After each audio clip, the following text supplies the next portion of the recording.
Ce choix est dédié pour l'élévation de l'âme de Roger Meyer, Ben Yosef et Eugénie, Zichron Livracha de mémoire bénie. Alors, on me demande ici de parler de l'argent. Je n'ai pas le temps de parler de tout ce que j'ai à dire sur l'argent. Je raconte une histoire qui m'est arrivée à moi. Il y avait un rabbin qui est décédé peut-être il y a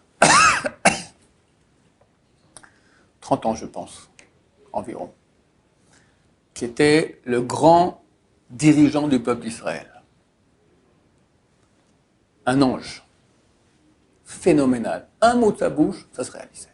Il voyait tout. Je vais dire son nom. Il s'appelle le Rav Yaakov Israël Kanievski.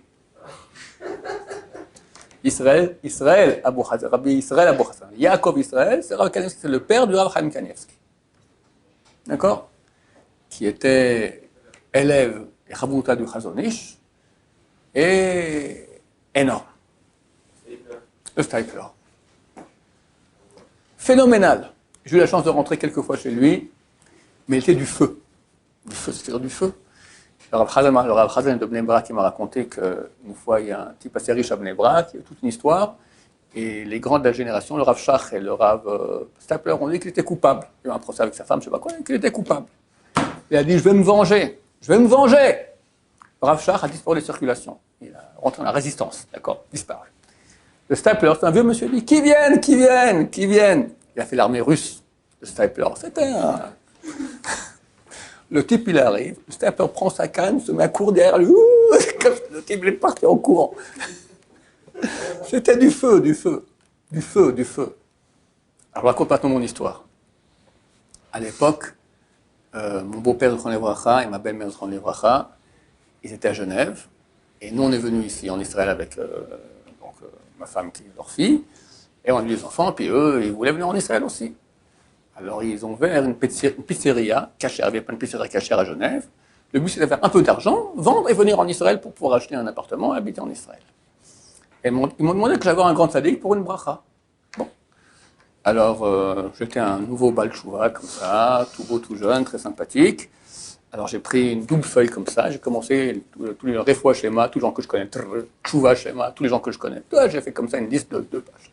Heureusement, il y a un type qui dit, tu mets une seule demande. Le Rav, il n'accepte pas. D'accord? Une seule demande. Bon, déjà, heureusement, Baruch Hashem, je n'ai pas fait cette gaffe-là. Alors, je mets la demande, voilà. Une bracha pour mes beaux-parents, pour qu'ils aient de l'argent, pour venir s'installer en Israël. Le Stipler, il faisait attention à chaque seconde de son temps. Il était à moitié aveugle, à moitié sourd. Il a dit, Baruch Hashem, comme ça, j'ai pas de problème de vue dans la rue de bonne femme, et j'ai pas de problème de la Shonara. Alors, il étudiait les Mishnayot comme ça, un bouquin, je prends comme ça, et il rentre comme ça, le nez posé sur la Gemara, sur le... Il prenait le billet, comme ça, hop, il lisait. Et moi, je suis assis comme ça, ici. Tout à coup, il se lève, il hurle. T'as bilti normal! Tu es anormal! Une bracha pour de l'argent! Anormal! J'ai couru, je suis sorti dehors comme ça en courant. Voilà. T'as compris c'est quoi l'argent? T'as compris c'est quoi l'argent? Pour lui c'était mouktsé. Une bracha pour de l'argent, t'es anormal. Hein?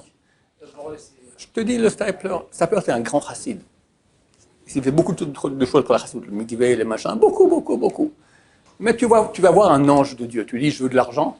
Il te dit, t'as pas compris. D'accord. Qu'est-ce que c'est ça? Voilà. T'as la réponse à ta question. Baruch Adonai, l'olam, amen, amen.